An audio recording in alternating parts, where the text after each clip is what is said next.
नाम और दाम में कोहिनूर से लगभग बराबर का दर्जा रखने वाला होप डायमंड अब कहाँ है? काकतीयों के काल में जगमगाया ये हीरा अब कहाँ रह गया? कीमत में 4 टन सोने से बराबर इस नीले हीरे का आखिर राज क्या है? हमारे देश पर डाका डालकर अनमोल हीरे चुरा ले जाने वाले चोर कौन है? नीलमणि सूरज की किरणें पड़ते ही रोशनी की बरसात करने वाला हीरा है नीलमणि। सारी दुनिया इसे होप डायमंड के नाम से जानती है, लेकिन अफसोस की बात यह है कि ये अनोखा हीरा चोरों के हाथ आकर देश के बाहर चला गया। हम सबको ये जानना जरूरी है कि ये कैसे हुआ। ब्लू डायमंड यानी कि होप डायमंड आज के आंध्र प्रदेश के गुंटूर जिले के कोल्लूर खान में मिला। 1642 तक ये हीरा काकतीयों के अधीन में था। उस समय काकतीयों ने रामालय का निर्माण करके सीता मैया की प्रतिमा के मुकुट में इस हीरे को जड़ दिया।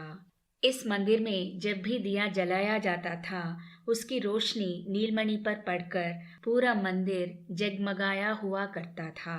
लेकिन ये हीरा कहाँ और कैसे खो गया?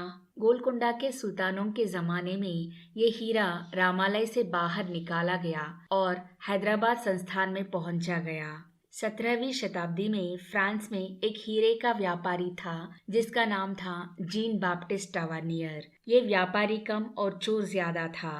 कई सालों से भारत के अनोखे हीरों पर इसकी नजर थी। 1630 और 1648 के बीच के 38 सालों में टावर्नियर 5 बार भारत आया। हर बार वो मछलीपट्टनम, गंडीकोटा, गोलकोंडा, सूरत जैसे प्रदेश जाता था। कुछ साल बाद उसने किसी भी तरह गोलकोंडा के सुल्तान का यकीन जीत लिया। सुल्तान ने टावर्नियर को अपने खजाने के हीरों की गुणवत्ता परखने का काम सौंपा, लेकिन टावर्नियर ने सुल्तान को धोखा दिया। वो खजाने के सारे हीरे लूटकर भारत छोड़कर चला गया। इनमें 44 बड़े हीरे और 1100 छोटे हीरे थे। उन बड़े हीरों में नीलमणि भी थी। इस तरह 1655 में हमारा अनोखा हीरा फ्रांस चला गया। तब उसका वजन था 112 कैरेट। 1669 में टावर्नियर ने लूटे हीरों को फ्रांस के राजा लुई को बेच दिया। इनमें से एकमात्र नीलमणि का दाम ही आज के हिसाब से $500 मिलियन था। ये दाम 4 टन सोने के दाम से बराबर है। इतने सारे डायमंड्स लूटने वाले टावर्नियर को लुई ने शाही दर्जा दे दिया। शायद टावर्नियर को सीता मैया का श्राप लगा होगा। उसकी मृत्यु बहुत बुरी हालत में हुई। 1689 में फ्रेंच क्रांतिकारियों ने टावर्नियर को जंगल के कुत्तों से मरवाया। फ्रेंच शहंशाह लुई के खजाने में सबसे शानदार हीरा नीलमणि ही था। अंग्रेज चरित्रकारों ने इसको फ्रेंच ब्लू का नाम दिया। उस समय के फ्रेंच राजा इसे नेकलेस में पहनते थे। इसमें से निकलती हुई नील कांति को देखने लोग तड़पते थे। 1715 में लुई की मृत्यु हुई। इसके बाद नीलमणि लुई के वारिस लुई 15, लुई 16 के अधीन में आ गया। लुई की पत्नी नीलमणि को पेंडेंट की तरह पहनती थी, लेकिन जो भी इसे पहनते थे उनका हाल बहुत बुरा होता था। 1789 में फ्रांस की क्रांति शुरू हुई। 1792 में फ्रेंच के शहंशाह और उनके परिवार वालों को क्रांतिकारियों ने बंदी बनाए। 1793 में फ्रेंच के राजा लुई और उनकी पत्नी मेरी को क्रांतिकारियों ने मौत की सजा सुनाई। क्रांति के दौरान कुछ चोरों ने शाही खजाने को लूट लिया। उनमें से एक का नाम था कैडेट गेलेट। उसके द्वारा चोरी किए गए हीरों में नीलमणि भी थी। गेलेट इन हीरों के साथ लंदन भाग गया। वो चाहता था कि लंदन में एक और चोर लॉकरी से मिलकर नीलमणि को बेचे, लेकिन लॉकरी ने उसको धोखे से जेल भिजवा दिया।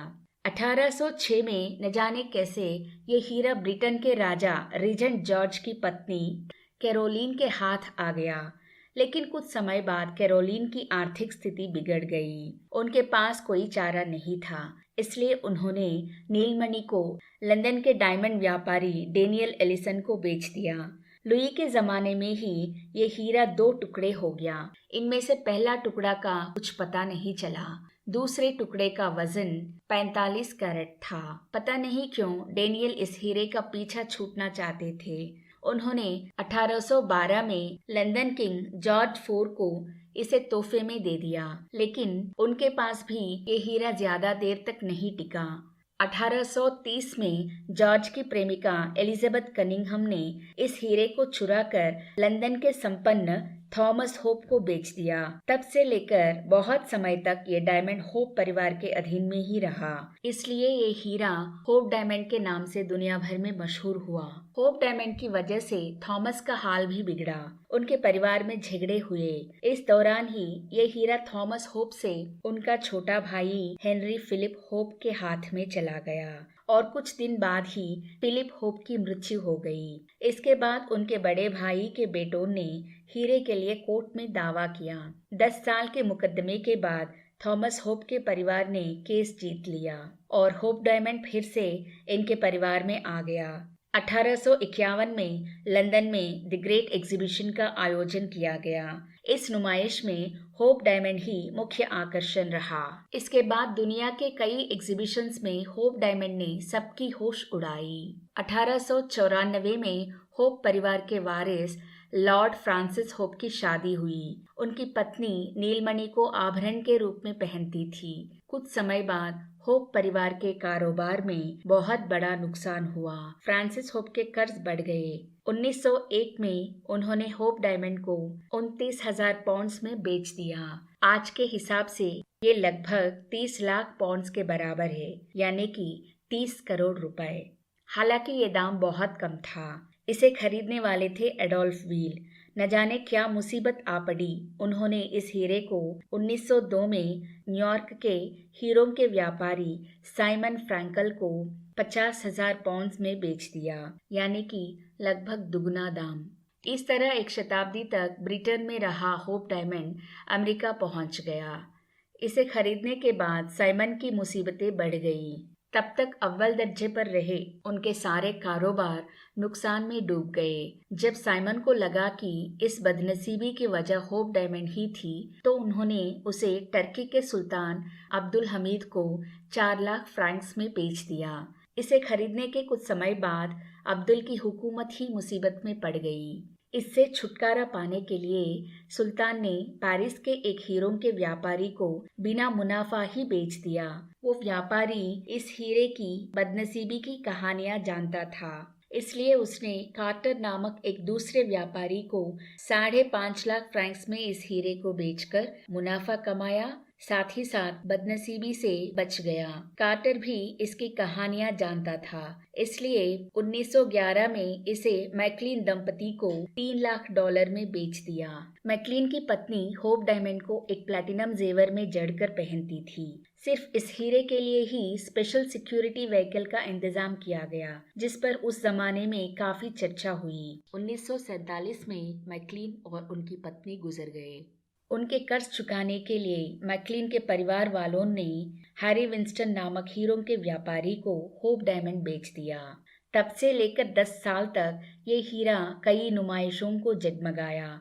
जॉर्ज स्विट्जर नामक एक साइंटिस्ट वॉशिंगटन में स्मिथसोनियन म्यूजियम चला रहा था। जॉर्ज ने हैरी विंस्टन से होप डायमंड को म्यूजियम को भेंट के रूप में देने की विनती की। विंस्टन ने इस विनती को स्वीकार कर ली।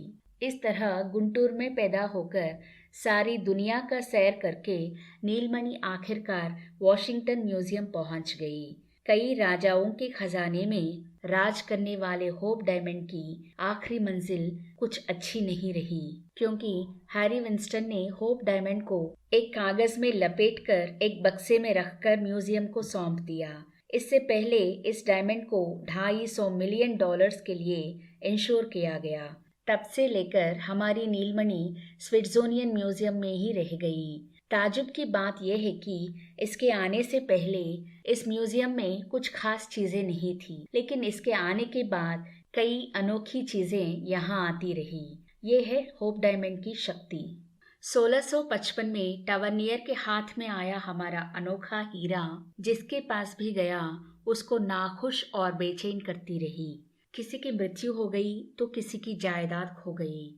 सीता मैया के माथे पर चमके इस हीरे ने बहुत से लोगों के माथे की लकीरें बदल दी। कोहिनूर और होप डायमंड दोनों ही अनोखे हैं। हमारे ऐसे कई सारे हीरों को विदेशियों ने लूट लिया जो कभी वापस नहीं लौट सकते।